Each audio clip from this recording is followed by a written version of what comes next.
નમસ્કાર, આપ જોઈ રહ્યા છો નેશન પ્લસ ન્યૂઝ. હું છું આપની સાથે હેતલ ભગત. છોટાઉદેપુરના બોડેલી તાલુકાના જબુગામ પ્રાથમિક શાળાના 1.52 કરોડના 8 ઓરડાઓનું જિલ્લા પ્રભારી મંત્રી ભીખુસિંહ પરમાર દ્વારા ખાતમુહૂર્ત કરવામાં આવ્યું હતું. છોટાઉદેપુરના બોડેલી તાલુકાના જબુગામની પ્રાથમિક શાળાના નવા 8 ઓરડાનું ખાતમુહૂર્ત કરાયું, જે 1,52 લાખના ખર્ચે તૈયાર થશે.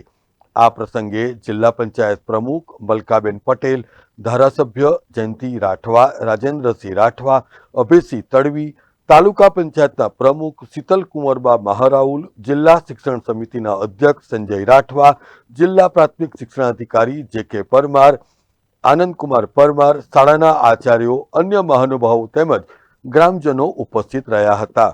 આ પ્રસંગે પ્રાસંગિક ઉદ્બોધન કરતા ભીખુસિંહ પરમારે જણાવ્યું હતું કે પ્રધાનમંત્રી નરેન્દ્ર મોદીએ શિક્ષણ ક્ષેત્રે કન્યા કેળવણી અને બેટી બચાવો બેટી પઢાઓ થકી ખૂબ મોટું અભિયાન ઉપાડ્યું હતું, જેને પરિણામે આજે ડ્રોપઆઉટ રેશિયોમાં મોટા પાયે ઘટાડો થયો છે.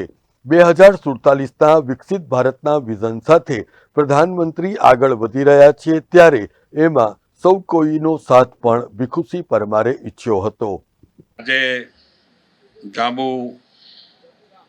જાબુગામ ખાતે 8 ઓરડાનું ખાતમુહૂર્ત જે થયું, જ્યારે એક સાથે 8 ઓરડાનું જ્યારે ખાતમુહૂર્ત થયું હોય ત્યારે, અને એ પણ મારા હાથે જ્યારે એનું ખાતમુહૂર્ત થયું ત્યારે હું મારી જાતની ખૂબ ધન્યતા અનુભવું છું. આપ સૌ જાણો છો કે જ્યારે આ 8 ઓરડા જ્યારે એક સાથે બનવાના હોય અને આટલી બધી માતબર રકમ આપણી રાજ્ય સરકાર, ભૂપેન્દ્રભાઈ પટેલ સાહેબની સરકાર કેટલી બધી ચિંતા કરે છે બાળકોની, એનો એક નમૂનો છે. આપણા મોદી સાહેબે પણ શિક્ષણ ઉપર ખૂબ ભાર મૂક્યો, અને શરૂઆતમાં જ્યારે અહીંયા મુખ્યમંત્રી હતા ત્યારે એ કન્યા કેળવણી ઉપર ખૂબ મોટો ભાર મૂકેલો.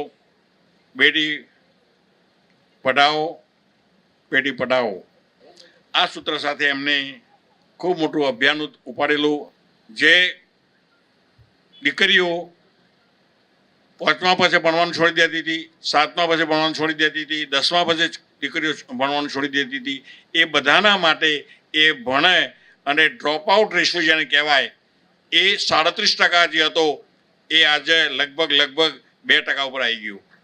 2047માં આપણા દેશના આઝાદીનો 100 વર્ષ પૂરો થવાનો છે, ત્યારે 2047 વિકસિત ભારત એ આ બાળકોના ભવિષ્ય માટેની આ વાત એમને કરી છે.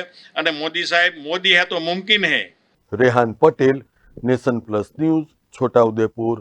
સમાચારોનો સતત અપડેટ મેળવવા માટે અમારી નેશન પ્લસ ન્યૂઝની યુટ્યુબ ચેનલને સબસ્ક્રાઇબ કરો, બેલ આઇકન દબાવો અને જોડાયેલા રહો ફેસબુક, ઇન્સ્ટાગ્રામ અને ટ્વિટર પર.